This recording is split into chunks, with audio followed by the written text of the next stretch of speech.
Hello everyone, welcome to my channel Rishabh's world. তো আজকে আমি চলে গেছিলাম শ্যামবাজারে অবস্থিত ক্যালিব স্ট্রিট পেট মার্কেটে, যা ইন্ডিয়া এমনকি এশিয়ার সবথেকে বড় পশু পাখির মার্কেট। এই মার্কেটে অ্যাকোরিয়াম লাভার্সদের জন্য প্রচুর রকমের রং বেরঙের মাছ আছে। এমনকি অ্যাকোরিয়াম সাজানোর জন্য সব রকম সামগ্রীও পাওয়া যায় অনেক কম দামে। এছাড়াও নানা রকমের ফুল গাছ, ফল গাছ, পাতাবাহারি গাছও পাওয়া যায়। তাছাড়াও ডগ লাভার্সরা এখানে গেলে নানান ব্রিডের কুকুর দেখতে পাবে। না, এখানেই শেষ নয়, এই মার্কেটে সমস্ত রকমের খরগোশ, গিনিপিগ, এমনকি সমস্ত রকমের পাখি কিনতে পাওয়া যায়।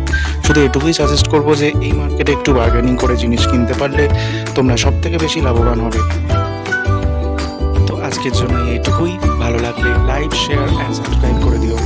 আজকের জন্য টাটা।